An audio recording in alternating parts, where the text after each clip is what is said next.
Question number 9 में बोला गया है the angle of elevation of the top of the building from the foot of the tower is 30 degree. अगर मैं सिर्फ एक लाइन की बात करूं, क्या लिखा है? The angle of elevation of the top of the building. Of the top of the building मतलब कहां पर जा रहा है angle of elevation? Angle of elevation कहां जा रहा है? To the top of the building.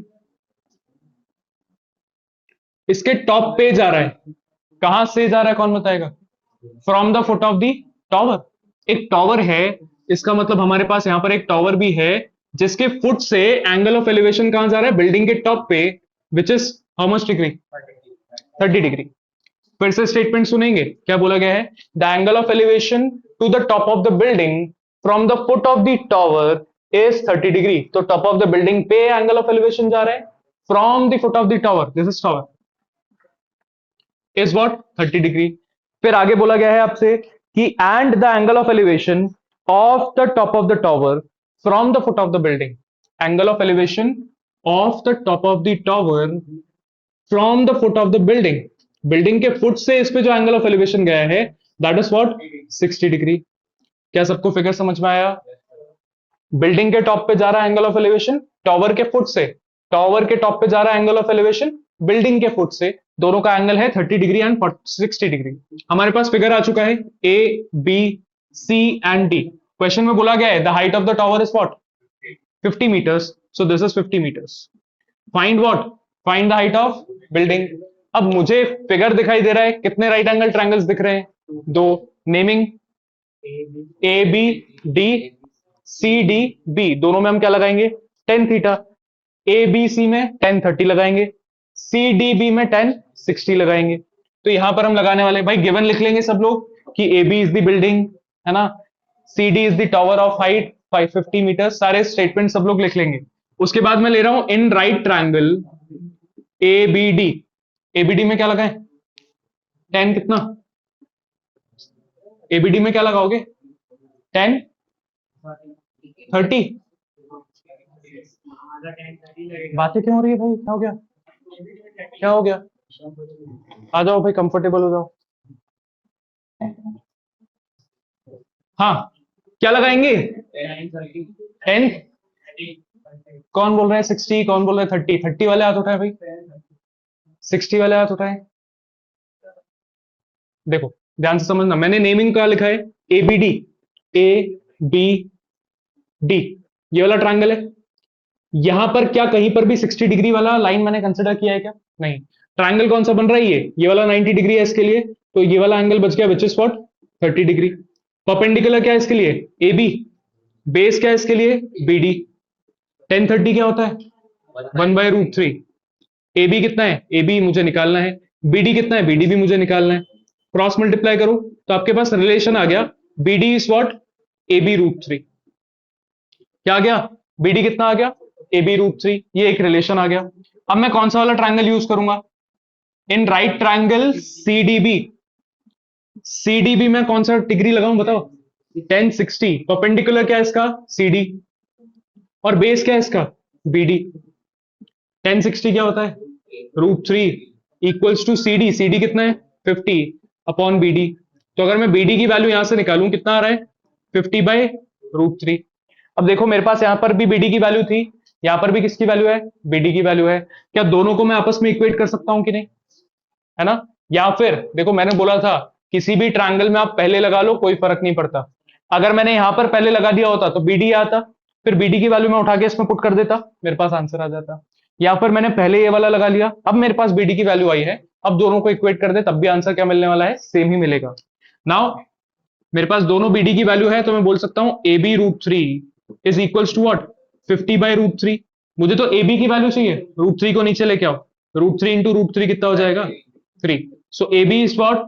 50/3 metres. और हमें पता है ये कौन सा फ्रैक्शन है? इम्प्रॉपर है कि प्रॉपर है? इम्प्रॉपर है। इम्प्रॉपर फ्रैक्शन को हम कैसे लिखते हैं आंसर में? Mixed fraction. इसको मिक्स्ड में लिखोगे तो आपको मिलेगा 3 1 टाइम्स 3 6 18 2/3 16 2/3 मीटर्स इसका करेक्ट आंसर है। नोट करें। इसको डेसिमल में भी लिखोगे तो भी कोई प्रॉब्लम नहीं। Two poles of equal heights are standing opposite each other on either side of the road. Which is 80 meter wide. क्या बोल रहे हैं? Two poles of equal height standing opposite to each other on either side of the road. इसका मतलब क्या है कि road के एक साइड पे एक पोल है और सेम हाइट का दूसरे साइड पे दूसरा पोल है। दो पोल्स हैं और जो रोड है वो कितना मीटर वाइड है? 80 मीटर वाइड है। इसका मतलब दिस इज पोल 1 और 80 मीटर वाइड रोड है, और दूसरे साइड पे क्या है? पोल नंबर 2। और यहां पर एक और इंफॉर्मेशन है आपके पास कि दोनों की हाइट जो है क्या है? सेम है। अगर ये h है तो दूसरा वाला भी क्या होगा? h होगा। और 80 मीटर वाइड है रोड। आगे बढ़ते हैं, आगे स्टेटमेंट में क्या लिखा है? बोला गया है from a point between them on the road the angles of elevation to the top of the poles are 60 degree and 30 degree respectively। from a point on the road between them, इन दोनों के बीच में road पे एक point है जहां से दोनों पे एंगल ऑफ एलिवेशन कितना कितना जा रहा है? 30 एंड 60। तो अब मुझे बताओ क्या वो पॉइंट एग्जैक्टली हाफ पे होगा क्या? ऐसा क्यों?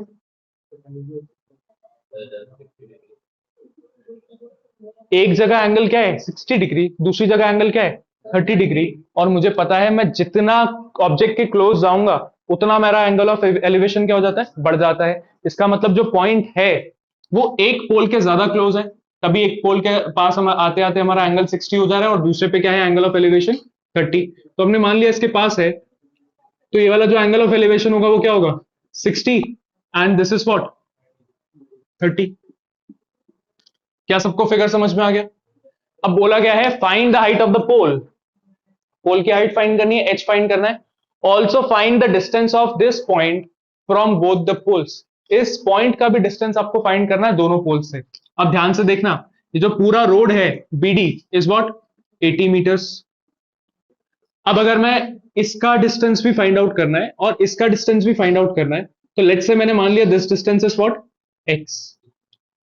अब मुझे बताओ,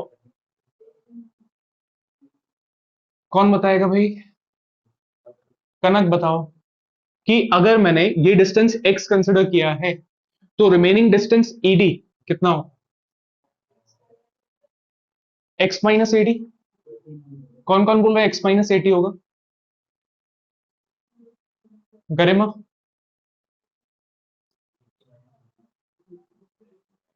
एटी माइनस एक्स कौन कौन बोल रहा है?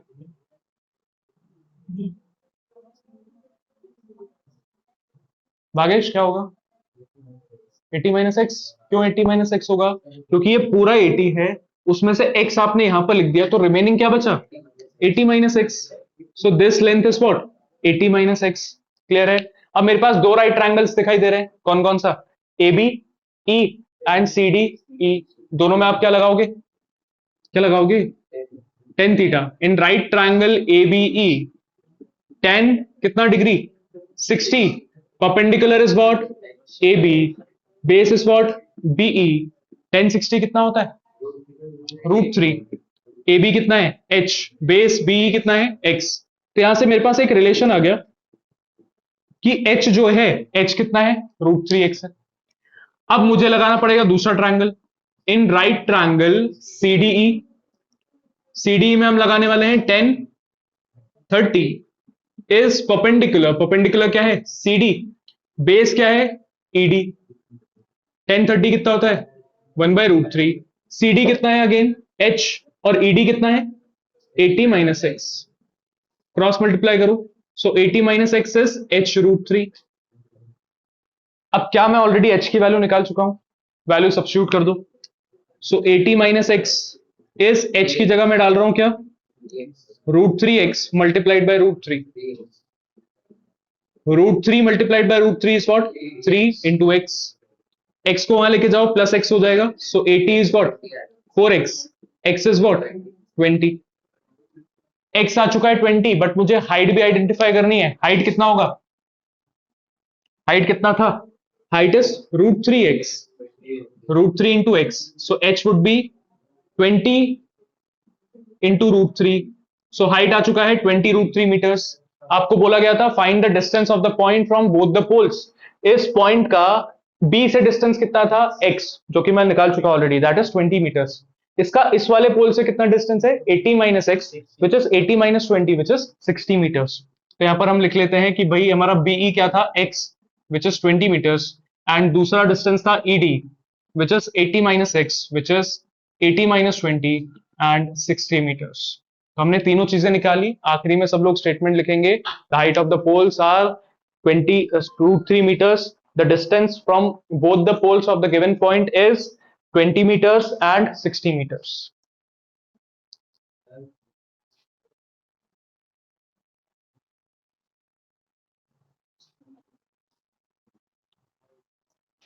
Question number 11.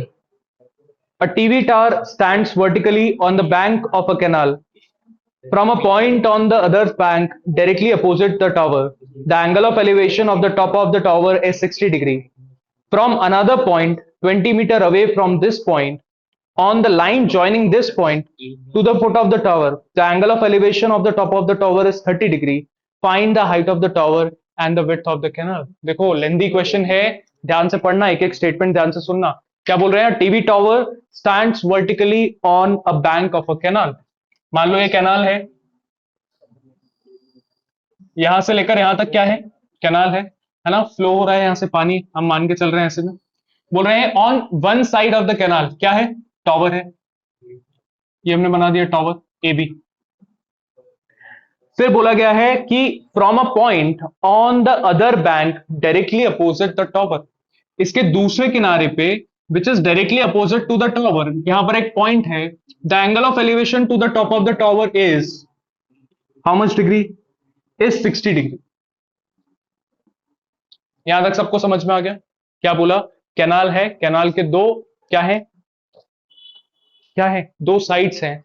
एक साइड पे क्या खड़ा है, टावर खड़ा है ए बी, दूसरे साइड पे जस्ट अपोजिट उसके, जैसे यहां पर एक कैनाल है, यहां पर टावर स्टैंडिंग है ऐसे में, और इसके इस पॉइंट से हम एंगल ऑफ एलिवेशन ले रहे हैं किस पे, टावर पे। कितना आ रहा है एंगल ऑफ एलिवेशन, 60 डिग्री।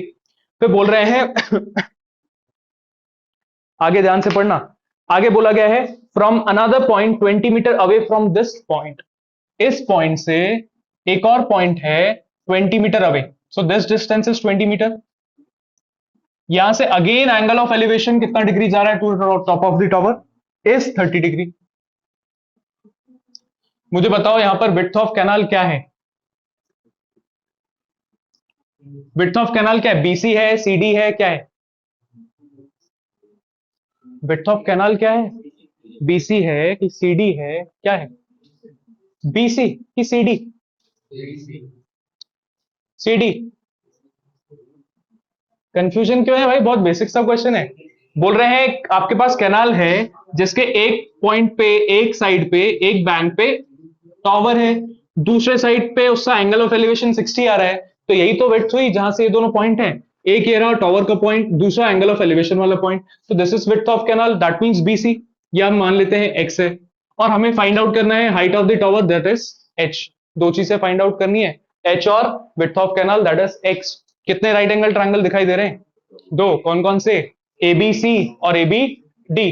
क्या यूज करोगे, in right triangle ABC I'll be using 10 कितना degree, 60, perpendicular is what, AB, and base is what, BC, 10 60 is what, √3, AB है हमारे पास H and BC is X, तो एक रिलेशन आ गया, H is what, √3x। दूसरे right angle triangle, इन right triangle, कौन सा राइट ट्रायंगल, ये पूरा बड़ा वाला ABD, इन राइट ट्रायंगल ABD tan कितना यूज करेंगे, 30 डिग्री। परपेंडिकुलर क्या है, परपेंडिकुलर क्या है, ए बी, बेस क्या है, B D. tan 30 is what, 1/√3, A B is H and B D दो चीजों से मिलकर बना हुआ है, x एंड 20, तो 20 प्लस एक्स लिख लो, x प्लस 20 लिख लो, क्रॉस मल्टीप्लाई करें, सो x plus 20 is what, h√3।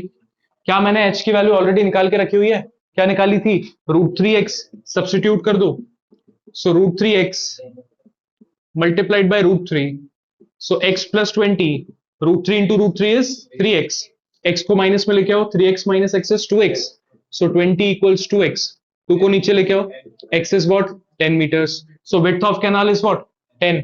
आपको क्या भी फाइंड आउट करना है, height of tower, height of tower क्या है, देयरफॉर एच मैंने निकाल के रखा है √3x, x की वैल्यू डाल दो, कितना हो जाएगा 10√3 मीटर्स। सो आखिरी में स्टेटमेंट लिखेंगे height of the tower is 10√3 meters and width of the canal is 10 meters. ठीक है, प्रोनाउंसिएशन तुम्हारे ऊपर है, तुम्हारे ऊपर। ठीक है, देखो कॉन्सेप्ट अगर आपके क्लियर है तो ये फिगर आपका बन जाएगा। कैसे? मुझे पता है एंगल ऑफ एलिवेशन मतलब क्या, जिस पे एंगल ऑफ एलिवेशन जा रहा है वो चीज मुझसे कहां होगी, ऊपर होगी कि नीचे होगी, ऊपर होगी, है ना। तो अब ध्यान से पढ़ेंगे क्वेश्चन में क्या बोला गया है। आपको बोला गया है कि from the top of a 7 meter high building the angle of elevation, एक 7 मीटर हाई बिल्डिंग है, 7 मीटर हाई बिल्डिंग है, उसके टॉप से, स्टेटमेंट समझना, 7 मीटर हाई बिल्डिंग है, from the top of the 7 meter high building the angle of elevation, इसके top से कहीं पे एलिवेशन जा रहा है तो ऊपर की तरफ जाएगा कहीं पे। जाहिर सी बात है कि अगर मैं इसके टॉप से एंगल ऑफ एलिवेशन बना रहा हूं तो ऊपर की तरफ जाएगा। एलिवेशन मतलब ऊपर की तरफ, डिप्रेशन मतलब नीचे की तरफ। तो वो जो दूसरी चीज है जिस पे ये जा रहा है, इसका मतलब वो कहां होगी, यहां कहीं ऊपर होगी। किस पे जा रहा है पढ़ते हैं। The angle of elevation from a top of a 7 meter high building, the angle of elevation to the top of a cable tower is 60 degree. Cable tower के टॉप मतलब यहां पर कोई केबल टावर होगा जो बिल्डिंग से बड़ा होगा। बड़ा होगा कैसे पता चल पा रहा है मुझे, क्योंकि उस पे एलिवेशन जा रहा है। एलिवेशन किस पे जाता है, जब हम ऊपर देखते हैं। तो इसके टॉप पे खड़े होकर जब मैंने ऊपर एंगल ऑफ एलिवेशन बनाया तो एंगल ऑफ एलिवेशन कितना आ रहा है 60 डिग्री। क्या मैं ये वाला एंगल 60 डिग्री लिख लूं क्या? नहीं, एंगल किससे बनता है, हॉरिजॉन्टल लेवल से बनता है। इसका हॉरिजॉन्टल लेवल कहां है, ये रहा horizontal level. So this angle is what 60 degree.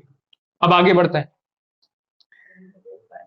And the angle of depression of its foot is 45 from the top of a 7 meter high building. The angle of elevation to the top of the tower is 60 degree and the foot of the tower is 45 degree. इसी point से angle of elevation 60 degree है, इसी point से इसके foot पे जो angle of depression है वो कितना है 45।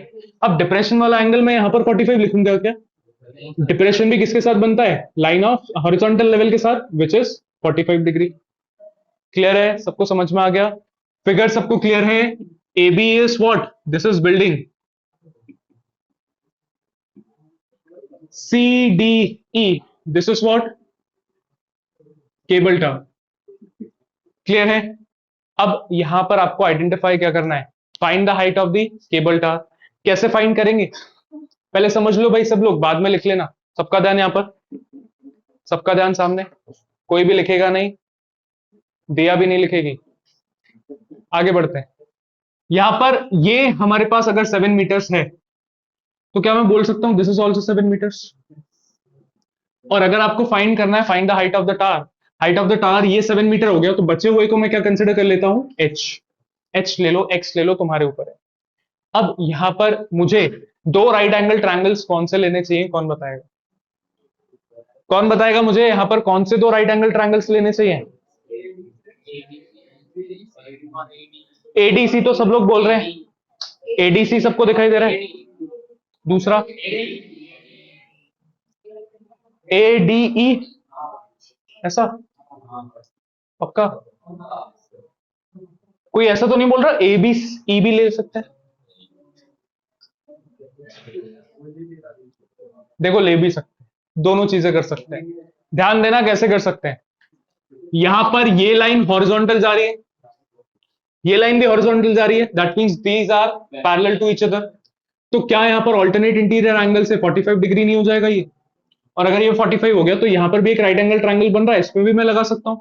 देखो ये वाला ट्रायंगल और ये वाला ट्रायंगल सेम है। कैसे? इसका परपेंडिकुलर 7 है, डिग्री 45 है, इसका परपेंडिकुलर 7 है, डिग्री 45 है। बस इस पर आपको थोड़ा सा घुमा के देखना पड़ेगा। हम प्रेफर क्या करते हैं, घुमाना ना पड़े, हम नीचे वाला ट्रायंगल ले लेंगे। कौन सा वाला? A B E. तुमने अगर ए डी ई ले लिया तो भी आपका आंसर क्या आने वाला है, करेक्ट आने वाला है। तो यहां पर मैं लिख लूंगा पहले कि ए बी और मेरा डीई दोनों क्या आ गए, 7 मीटर्स आ गए, क्योंकि ये 7 था, ये भी 7 आ गया। और हमने डी सी को क्या ले लिया है, एच ले लिया है। और मैं लिखूंगा angle D A E is equals to angle A E B. दिख रहा है, डी ए ई मतलब 45 is equals to A E B, मतलब ये भी 45 हो गया बाय रीजन क्या लिखेंगे? Alternate interior angles. अब हमारे पास ये दोनों चीजें आपस में इक्वल आ चुकी हैं, दो ट्रायंगल्स हम यूज करने वाले हैं। पहला मैं यूज करूंगा कौन सा? एबीई। इन राइट ट्रायंगल एबीई क्या यूज करेंगे? 10, 10 कितना? 45। 10 45 is what? Perpendicular AB upon base BE। 10 45 की वैल्यू है 1, AB इज व्हाट? 7, और मुझे BE फाइंड आउट करना है। BE कितना आ गया? 7 मीटर्स। अगर BE 7 मीटर्स है तो क्या मैं बोल सकता हूं ये भी 7 मीटर्स होगा? क्योंकि क्या बन रहा है? रेक्टेंगल बन रहा है ना। देयरफॉर मैं बोलूंगा BE is equals to AD। दोनों के दोनों क्या आ चुके? 7 मीटर्स। अब कौन सा ट्रायंगल यूज करोगे? ADA। इन right triangle ADA, sorry ADC। ADC मेरे पास ट्रायंगल है, क्या यूज करूंगा? 10 60। 10 60 के लिए मेरे पास परपेंडिकुलर क्या है? परपेंडिकुलर क्या है? DC। बेस क्या है? AD। 10 60 होता है √3। DC क्या लिया है आपने? H। और AD क्या है आपके पास? 7। तो हाइट कितनी आ गई? 7 √3 मीटर्स। अब देखो H से ये कंफ्यूज मत हो ना, ये हाइट ऑफ टावर है। हाइट ऑफ टावर हमने क्या लिया है? H, और ये पूरा 7 हमारे पास हाइट ऑफ टावर है। तो मैं लिखूंगा height of tower is what? It is H plus 7, और H हम निकाल चुके। 7 √3 प्लस 7, 7 कॉमन ले लो, क्या बचेगा? √3 plus 1। So final height of the tower is 7 √3 plus 1 metres. Note करो।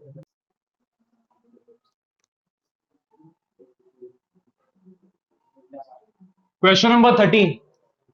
13 में बोला गया है as observed from the top of a 75 metre high lighthouse from the sea level the angle of depression of the two ships are 30 and 45. If one ship is exactly behind the other on the same side of the lighthouse, find the distance between the two ships. क्या बोल रहे हैं? एक light house है जिसका height क्या है? Height of light house है 75 मीटर्स। अब उसके एक साइड पे हमारे पास दो शिप्स हैं, on the same side. Same side पे दो शिप्स हैं और उन पे एंगल ऑफ क्या जा रहा है? डिप्रेशन। दो बोट्स हैं एक के बाद एक, है ना। अच्छा, एक के बाद एक का मतलब ये नहीं कि हाँ एक बोट है और उसी के जस्ट पीछे दूसरी बोट है। इसका मतलब ये है कि जैसे आपके पास ये पूरा सी है, यहां पर आपका लाइट हाउस है ऐसे में। एक बोट अगर इसके यहां पर है सीधे में, तो इसके जस्ट पीछे दूसरी बोट है स्ट्रेट लाइन में, यहां या यहां पे नहीं। ये बताने का मतलब है जस्ट बिहाइंड इट, है ना। तो उसके जस्ट स्ट्रेट लाइन में है, पीछे है, जस्ट पीछे मतलब चिपक के नहीं चल रही है ना। ये चीज का ध्यान देना। तो यहां पर हमारे पास ऐसा फिगर है। बोल रहे हैं एंगल ऑफ डिप्रेशन कितना कितना डिग्री है? 30 एंड 45। तो कौन सा 30 कौन सा 45? और एंगल हमेशा किससे बनता है? एंगल हमेशा किससे बनाते हैं हम? हॉरिजॉन्टल लेवल से। तो एक अगर 30 है, दूसरा अगर 45 है, तो एक एंगल बन रहा है ये वाला, एक बन रहा है ये वाला। तो कौन सा वाला 30? पहले वाला 30 होगा क्या बाद वाला 30 होगा? जाहिर सी बात है, छोटा एंगल दिखाई दे रहा है, दिस इज 30 डिग्री। ये बड़ा एंगल दिखाई दे रहा है, that is 45 degree. Alternate interior angle अगर मैं लगाऊं, so this alternate interior angle this would be 30, and using this alternate interior angle this would be 45। और यहां पर मुझे ऑलरेडी पता है कि भाई जब भी मैं ऑब्जेक्ट के ज्यादा पास होता हूं तो एंगल ऑफ एलिवेशन बड़ा होता है। ऑब्जेक्ट से जितना दूर जाता है एंगल ऑफ एलिवेशन क्या हो जाता है? छोटा हो जाता है। एंगल ऑफ डिप्रेशन और एलिवेशन हमेशा किससे बनता है? Line of site. ये हॉरिजॉन्टल लेवल है, हॉरिजॉन्टल लेवल और लाइन ऑफ साइट के बीच का एंगल होता है। तो अगर मैं ऊपर की तरफ देख रहा हूं तो भी हॉरिजॉन्टल लेवल के साथ थीटा बनता है। अगर मैं नीचे की तरफ देख रहा हूं, भले यहां पर मैं बिल्डिंग पे खड़े होकर देख रहा हूं, तब भी वो एंगल किसके साथ बनाएगा? हॉरिजॉन्टल लेवल के साथ ही बनाएगा। तो याद रखना, एंगल हमेशा किसके साथ बनेगा? हॉरिजॉन्टल लेवल के साथ ही बनेगा, चाहे वो ऊपर हो चाहे वो नीचे हो। ग्राउंड पे तो हमारा ग्राउंड लेवल ही हॉरिजॉन्टल लेवल हो जाता है, इसलिए ज्यादा टेंशन लेने की जरूरत नहीं होती। बट जब हम ऊपर से नीचे डिप्रेशन की बात कर रहे हैं तो एंगल हमेशा किससे बनाना है? हॉरिजॉन्टल लेवल से बनाना है। अब ये फिगर बन चुका है तुम्हारे पास। ए बी क्या है? A B is light house, और सी क्या है? First ship. डी क्या है? Second ship. अब क्या फाइंड आउट करना है? Find the distance between two ships. मतलब आपको C D distance find out करके देना है। कौन से दो ट्रायंगल्स दिख रहे हैं राइट एंगल? एबीसी और एबीडी, है ना। क्या? बीसी भी गिवन नहीं है हमारे पास, बट हम निकाल सकते हैं। कैसे निकाल सकते हैं? इस वाले ट्रायंगल में जब मेरे पास परपेंडिकुलर है, मैं टेन थीटा लगाऊंगा तो मेरे पास क्या आ जाएगा? बेस आ जाएगा, है ना? तो इन ट्रायंगल स्टेटमेंट लिख लेंगे सब लोग। स्टेटमेंट क्या लिखेंगे? Let A B the light house of height 75 meters. Let C be the first ship making an angle of depression from the top of the lighthouse as 45 degree, and D be the second ship making the angle of depression as 30 degree. ये statements लिखने के बाद हम use कर रहे हैं इन right triangle ABC. ABC में मैं क्या लगाऊंगा? 10 45। So 10 is perpendicular upon base. Perpendicular is AB. Base is what? BC. 10 45 की वैल्यू क्या है? 1। AB की वैल्यू कितनी है? 75। BC आ जाएगा क्या? BC कितना आ गया? 75 meters. So BC is 75 meters. आगे बात करते हैं, कौन से ट्रायंगल की बात करें? इन राइट ट्रायंगल ABD। ABD में राइट ट्रायंगल अगर मैं लगाऊं, कितना डिग्री लगाना पड़ेगा? 10 10 30 degree। 10 30 is what? Perpendicular, that is AB, and base क्या है? पूरा BD, है ना? ABD की बात कर रहे हैं तो बेस पूरा का पूरा क्या होगा? BD होगा। अब 10 30 क्या होता है? 1/√3। AB क्या है? 75। BD क्या है? दो चीजों से मिलकर बना है, BC प्लस CD। अब हम इसको अगर आगे सॉल्व करें तो क्रॉस मल्टीप्लाई करेंगे, BC plus CD equals to क्या हो जाएगा? 75√3। क्या मैं ऑलरेडी BC की वैल्यू निकाल चुका हूं क्या? क्या है BC की value? 75 plus CD equals to 75√3। 75 को वहां लेके जाओ, CD कितना आ जाएगा? 75√3 माइनस 75। क्या दोनों में 75 कॉमन दिखाई दे रहा है? 75 कॉमन ले लो, क्या बचेगा? 75√3 माइनस 1। मुझे क्या निकालना था? Distance between two ships. Two ships कहां कहां पर है? सी पे और डी पे। तो मुझे सीडी डिस्टेंस निकालना था और मैंने सीडी डिस्टेंस निकाल लिया, which is what? 75√3 minus 1 meters. So the distance between two ships is 75√3 minus 1. Question number 14 को सब लोग इंपॉर्टेंट मार्क करेंगे।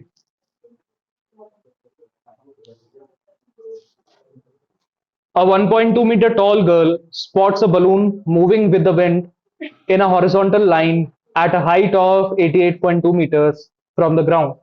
The angle of elevation of the balloon from the eyes of the girl at an instant is 60 degrees. After some time, the angle of elevation reduces to 30 degrees.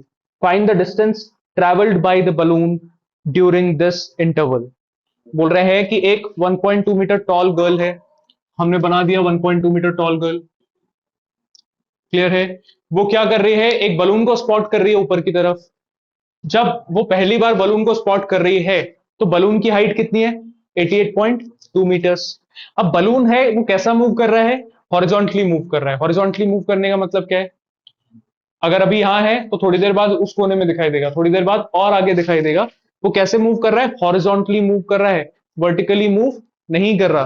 That means अगर मैं consider करूं तो उसका जो height है वो क्या रहने वाला है? कांस्टेंट रहने वाला है, 88.2 है, बाद में भी 88.2 रहने वाला है, और एंड तक क्या रहने वाला है? 88.2। बोल रहे हैं पहले जब उसने स्पॉट किया बलून को, तब जो उसका एंगल ऑफ एलिवेशन बन रहा था, दैट वाज कितना? 30 डिग्री। तो क्या मैं यहां पर 30 डिग्री बना दूं? सही होगा क्या? क्यों सही नहीं होगा? एंगल हमेशा किससे बनता है? हॉरिजॉन्टल लेवल से। ये बना दिया मैंने हॉरिजॉन्टल लेवल, ठीक है? इस हॉरिजॉन्टल लेवल से इसका एंगल ऑफ एलिवेशन क्या था? 60 डिग्री। तो बोल रहे हैं थोड़ी देर बाद जब उसने स्पॉट किया बलून को, बलून कैसा मूव कर रहा है? हॉरिजॉन्टली इस डायरेक्शन में मूव करेगा, हाइट ऊपर नीचे नहीं जा रहा। तो अब बलून मान लेते हैं यहां पहुंच चुका है, ठीक है? अब जो इसका एंगल ऑफ एलिवेशन जा रहा है बलून के टॉप पे, विच इज कितना? 30 डिग्री। क्योंकि अब बलून कैसा हो गया है? उससे दूर चला गया। जितना आप ऑब्जेक्ट को दूर करोगे उतना एंगल ऑफ एलिवेशन क्या हो जाता है? रिड्यूस हो जाता है। जितना आप ऑब्जेक्ट के क्लोज जाओगे एंगल ऑफ एलिवेशन क्या हो जाता है? बढ़ जाता है ना? तो यहां पर हमारे पास एंगल ऑफ एलिवेशन रिड्यूस होकर आ चुका है 30 डिग्री। अब ध्यान से देखना है यहां पर कि इफ दिस लेंथ इज 1.2, बातें नहीं हृदय, कुछ पूछना नहीं है।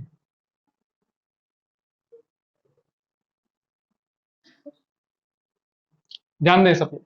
अगर मैं बोलूं कि ए बी 1.2 है तो क्या डीई भी 1.2 होगा? तो क्या क्यू आर भी 1.2 होगा? हाइट ऑफ बलून कितना दिया हुआ पीयूष? 88.2, मतलब यहां से लेकर जो टोटल लेंथ होगी दैट इज 88.2। सिमिलरली यहां से लेकर ये जो टोटल लेंथ होगी दैट इज 88.2, है ना? बट मुझे राइट एंगल ट्रायंगल क्या दिखाई दे रहा है? नाम क्या है राइट एंगल ट्रायंगल का? ए बी एडीसी दिख रहा है सबको? A D C. दूसरा राइट एंगल ट्रायंगल कौन सा दिखाई दे रहा है? ए क्यू पी। तो अगर मैं ये वाला परपेंडिकुलर निकाल लूं तो आसानी हो जाएगी। Perpendicular, this whole length is 88.2, this part is 1.2, then the remaining part is what? 87। Same यहां पर हो जाएगा कि सी से लेकर डी तक डिस्टेंस इज व्हाट? 87। क्लियर है सबको? अब यहां पर मेरे पास दो राइट ट्रायंगल ट्रायंगल्स है जहां पर दोनों का परपेंडिकुलर मेरे पास गिवन है। फाइंड क्या करना है? Find the distance travelled by the balloon. Balloon पहले कहां था? पॉइंट ई पे, अब उसने ट्रैवल कर लिया कहां तक? आर तक। That means you have to find distance E R. E R find out कर लूं या फिर डी क्यू फाइंड आउट कर लूं, दोनों एक ही बात है। So we have to find out either E R और डी क्यू। क्लियर है? अब यहां पर गिवन लिख लोगे क्या? गिवन कैसे लिखेंगे?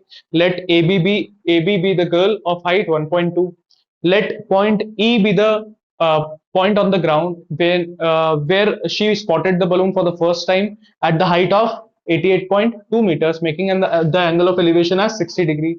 Then after some time, the balloon reaches to point R, the angle of elevation changes to 30 degree. ये सारी statements आप लिख लो या फिर सीधा सीधा लिखो कि ABS girl equals to 1.2 meters. फिर आप बोलोगे angle of elevation to point C is 30 degree, 60 degree, then angle of elevation to the point P S 60 degree.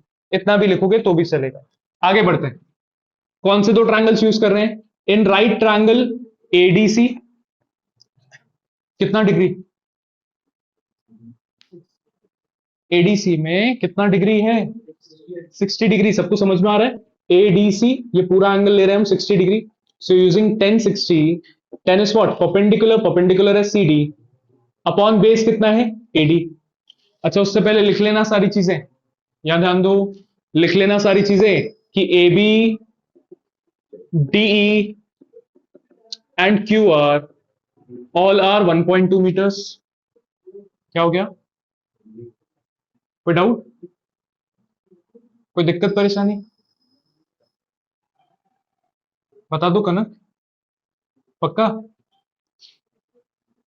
फिर हमने देखा भाई, हमने सी डी और पी क्यू कैसे निकाला? हमने किया 88.2 माइनस 1.2 विच इज 87।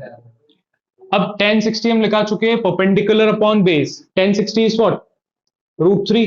CD की वैल्यू कितनी निकाली मैंने? 87। और AD कितना है? AD फाइंड आउट करना है। AD को एज इट इज रखो, क्रॉस मल्टीप्लाई करो, AD कितना आ गया? 87 बाई √3। इसको फिलहाल हम ऐसे ही रखते हैं, बाद में हुआ तो हम रैशनलाइज कर लेंगे। दूसरा ट्रायंगल हम कौन सा यूज कर रहे हैं बताओ? इन राइट ट्रायंगल AQP, है ना? रैशनलाइज आप चाहो तो अभी कर सकते हो सकता है ये डिनोमिनेटर में आ जाए, खुद ब खुद न्यूमरेटर में बन के आ जाए, है ना? तो हम इसलिए इसको कहां पर रखते हैं? एंड में रैशनलाइज करने के लिए रखते हैं। तो AQP में हम यूज कर रहे हैं 10 कितना? 10 कितना है? 30। परपेंडिकुलर क्या है उसके इसमें? PQ। और बेस कितना है? पूरा का पूरा A से लेकर Q तक AQ। 10 30 होता है 1/√3। PQ कितना है? 87। AQ दो चीजों से मिलकर बना है which is AD plus DQ। Cross multiply करो, सो AD प्लस DQ इज 87√3। क्या मैं AD निकाल चुका हूं ऑलरेडी? Which is 87/√3। मुझे DQ आइडेंटिफाई करना है, तो इसको ले जाओ नेगेटिव में। आपके पास दिखेगा कुछ ऐसा, DQ इक्वल्स टू 87√3 माइनस 87/√3। अब इसको सॉल्व कैसे किया जाए? दोनों में 87 दिखाई दे रहा है, पहले 87 बाहर ले लो। सो DQ इज 87√3 माइनस 1/√3। एलसीएम लो, √3 और 1 का एलसीएम √3 आ गया। √3 इंटू √3 इज 3 माइनस यहां तो 1 रहने वाला है। सो 87 मल्टीप्लाइड बाई 2 डिवाइडेड बाई √3। क्या अब मैं √3 को रैशनलाइज कर दूं इसी स्टेप में? तो √3 हमने मल्टीप्लाई कर दिया ऊपर भी, √3 हमने मल्टीप्लाई कर दिया नीचे भी। क्या बना ये? 87 इंटू 2 इंटू √3 और नीचे √3 इंटू √3 क्या हो गया? 3। 87 3 से डिविजिबल है कितना times? 29 times, so 29 times 2 is what 58, so 58 root 3 is D cube. इसका मतलब डी क्यू ही मुझे फाइंड आउट करना था, क्योंकि डी क्यू ही वो डिस्टेंस है जो बलून ने ट्रैवल किया है। आखिरी में स्टेटमेंट क्या लिखेंगे, the distance travelled by the balloon is 858 root 3 meters.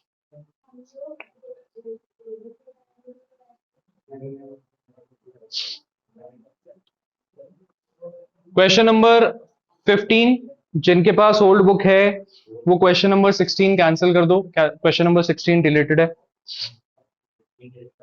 Question number 15 पढ़ते हैं। A straight highway leads to the foot of the tower.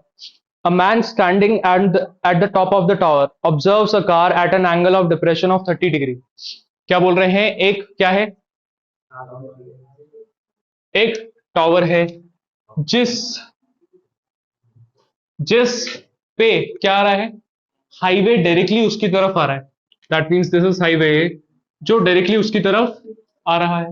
बोल रहे हैं man standing on the top of the tower, car पे angle of depression कितना बना रहा है, 30 डिग्री। तो डिप्रेशन बनेगा किससे, हॉरिजॉन्टल लेवल से। कितना डिग्री का एंगल है, 30 डिग्री। फिर क्या बोल रहे हैं, which is approaching the foot of the tower with a uniform speed. 6 seconds later, the angle of depression of the car is found to be 60 degree. Find the time taken by the car to reach the foot of the tower from this point. Question में बोला है कि अभी ये जो यहां पहुंचा है, इसको थोड़ा सा और एक्सपैंड कर देते हैं।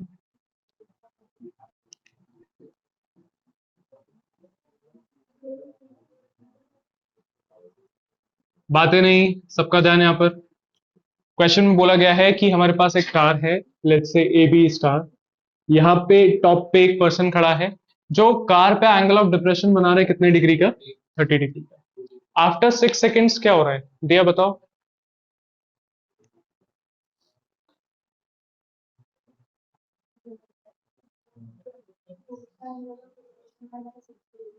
वो कहां बनेगा, यहां पर, यहां पर। क्यों ऐसा, कनक बताओ कहां बनेगा, इस तरफ क्यों, इस तरफ क्यों, इस तरफ क्यों नहीं।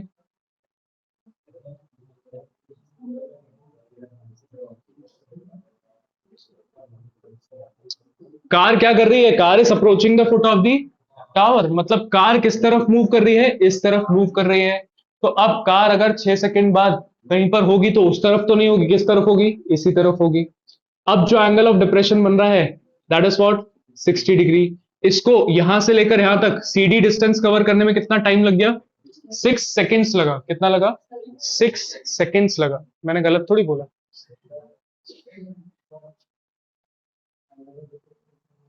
एंगल ऑफ डिप्रेशन ऊपर बनेगा भाई, ये हो गया 30 डिग्री और ये हो गया कितना, 60 डिग्री। और ऑल्टरनेट इंटीरियर एंगल से हम उनको कहां लेके आ गए, नीचे लेके आ गए। अब यहां पर ध्यान देना, क्वेश्चन में क्या बोला गया है, ना आपके पास हाइट ऑफ टावर गिवन है, ना आपके पास बीडी डिस्टेंस गिवन है, ना ही आपके पास डीसी डिस्टेंस गिवन है। आपको सिर्फ ये पता है कि सीडी डिस्टेंस कवर करने में मुझे टाइम कितना लग रहा है, 6 सेकेंड्स। पहले समझ लें, इतना तो मैं लिख नहीं रहा हूं जितना तुम लिख रहे हो। पेन रुक ही नहीं रही है। क्या बोला गया है, कुछ डिस्टेंस गिवन है क्या मेरे पास, ना मेरे पास ये डिस्टेंस है, ना ये डिस्टेंस है, ना ही ये डिस्टेंस है। बस बोला गया है इसको कवर करने में कितना टाइम लग रहा है, 6 सेकेंड्स लग रहे हैं। अब बोल रहे हैं इस पॉइंट से फुट ऑफ द टावर तक पहुंचने में उसको कितना टाइम लगेगा। आपके पास कोई भी डिस्टेंस नहीं है, सिर्फ एक ही टाइम गिवन है और आपसे दूसरा टाइम पूछा गया है। क्या करेंगे, क्या कंडीशन लगाओगे, speed equals to distance upon time अगर लगाने की सोच रहे हो तो आपके पास ना तो स्पीड है ना ही डिस्टेंस है, सिर्फ टाइम दिया हुआ है। तो दो वेरिएबल्स मिसिंग है, एक का क्या करेंगे हम।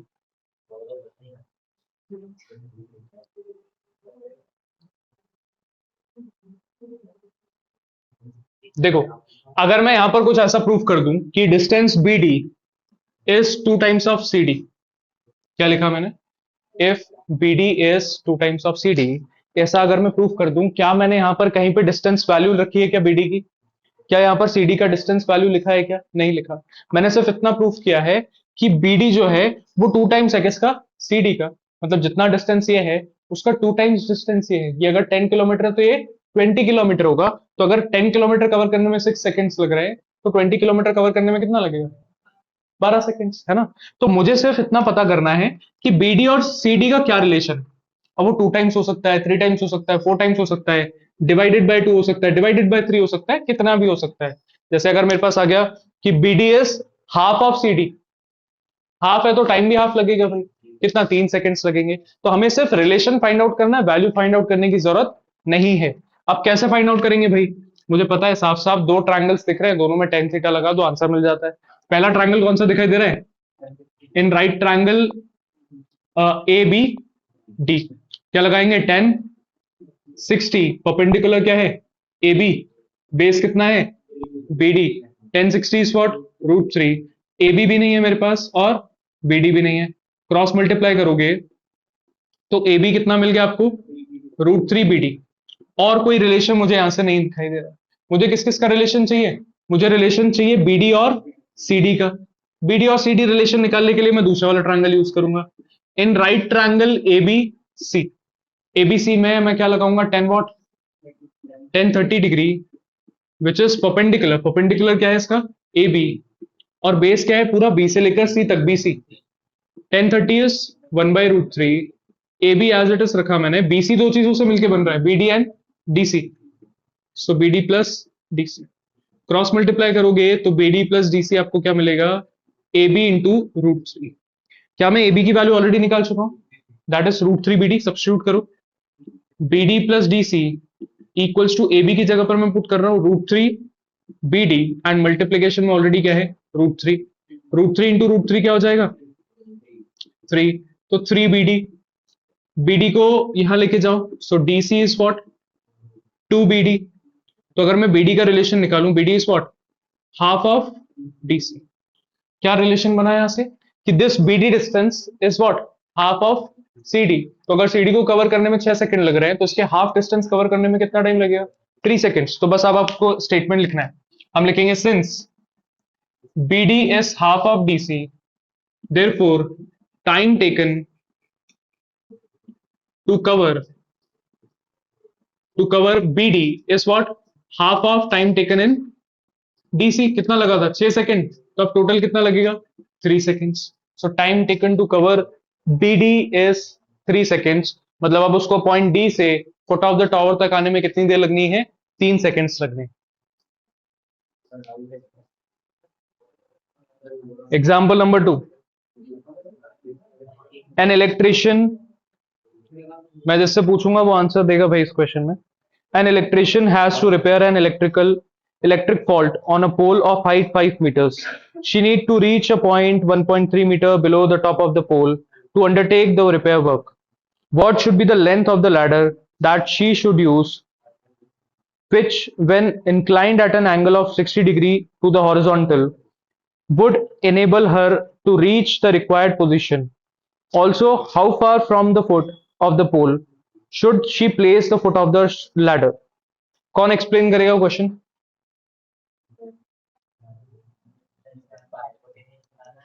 हाइट ऑफ पोल क्या है, height of pole is 5 meters. अब उसको लैडर कहां लगानी है बताओ,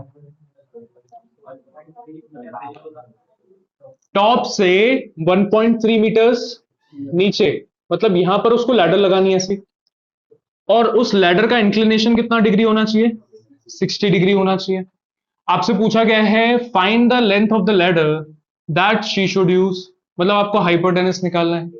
क्या आपके पास परपेंडिकुलर गिवन है क्या, CD CB, निकाल सकते हैं कैसे, this whole length is 5 meters, this is 1.3, so the remaining length is what, 2.7 meters, 3.7 आपके पास परपेंडिकुलर है। आपको क्या फाइंड करना है, हाइपोटेनस, क्या यूज करेंगे, sine theta, and then you have to find out the distance at which she should place the foot of the ladder from the foot of the pole. मतलब आपको base भी निकालना है, perpendicular given है, आपको base निकालना है, मतलब आपको क्या भी यूज करना है, टेन थीटा। तो आपके ऊपर, आप जो पहले यूज करना चाहते हो पहले यूज कर सकते हैं।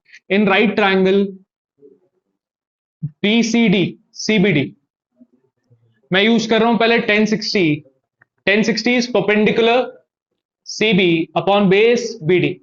बातें क्यों होने लगी, 1060 की वैल्यू क्या है, 1060 is what, √3, CB is what, 3.7, और BD इज BD निकालना है। BD कितना आ जाएगा 3.7 अपॉन रूट थ्री, और अगर मैं इसको रैशनलाइज कर दूं तो क्या बचेगा 3.7 root three divided by three. This is what the distance of the foot of ladder and the foot of the hole. दूसरी बार मैं यूज करूंगा क्या, इन ट्राइंगल CBD हम यूज करेंगे परपेंडिकुलर है, हाइपोटेनस निकालना है, क्या यूज करेंगे sine 60। Sine 60 is perpendicular upon hypotenuse, so CB upon CD। Sine 60 है root three by two, CB है आपके पास 3.7 एंड CD निकालना है आपको, क्रॉस मल्टीप्लाई करो। So CD is 3.7 into two, that is 7.4 divided by root three, और इसको भी अगर आप रैशनलाइज करोगे तो 7.4 root three by three, this is the length of the ladder. So length of ladder is 7.4 root 3 by 3 and their distance between their foot is 3.7 root 3 by 3. Note करें।